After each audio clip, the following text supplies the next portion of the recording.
Actually হচ্ছে কি, ওদের তো বয়স অল্প। এই অল্প বয়সে ওদের চোখে একটা স্বপ্ন থাকে, ওরা সেই স্বপ্নের আবেগ নিয়ে জীবনটা পার করতে চায়, খুব স্বাভাবিক। তবে এই রিলেশনশিপগুলি মানে মেনটেন করার জন্য পরিবারের যারা সিনিয়র আছেন তাদের অনেক দায়িত্বশীল হতে হয়। আই হোপ যে আপনি সেই দায়িত্বটা পালন করছেন। চেষ্টা করছি। বাই দ্য ওয়ে, আমি যেটা পারি আর কি, আমি চেষ্টা করব ওদের যেন ডিভোর্সটা না হয়।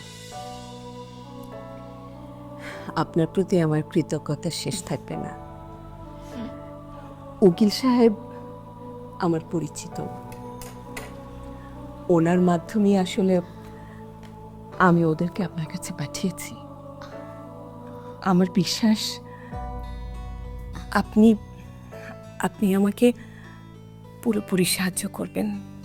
আপনি এত অস্থির হবেন না, এটা আমার প্রফেশন। আমি ডেফিনেটলি যাব ওদের সংসারটা জানি না ভাগে। তুই আমার সন্তান,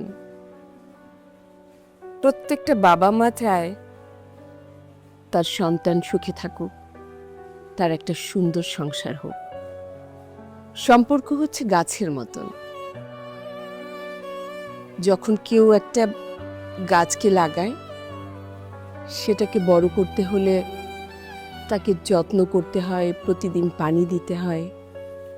সম্পর্ক কিন্তু ঠিক তেমনি, সম্পর্ক টিকিয়ে রাখতে হলে তাকে যত্ন করতে হয়, তাকে ভালোবাসতে হয়, তাকে সময় দিতে হয়, তাকে আগলে রাখতে হয়। সম্পর্কের প্রধান আর একমাত্র চাহিদা হচ্ছে একজনের প্রতি একজনের শ্রদ্ধা, ভালোবাসা, আগলে রাখার মতন ক্ষমতা।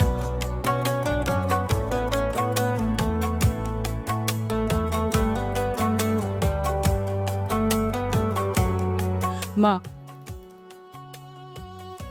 আমি আরেকটু সহনশীল হতে পারতাম, আর একটু ধৈর্য নিয়ে এই সংসারটাকে টিকিয়ে রাখবার চেষ্টা করতে পারতাম। মা, আমার ভুল হয়েছে মা, সরি, আমাকে মাফ করে দেন।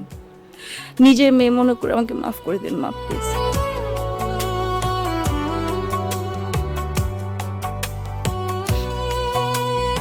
মা, আপনি আমাদের প্রত্যেকের জীবনে একটা বট গাছের মতো।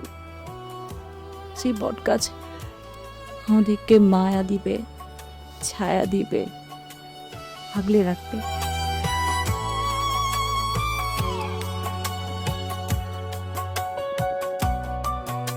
সরি মা।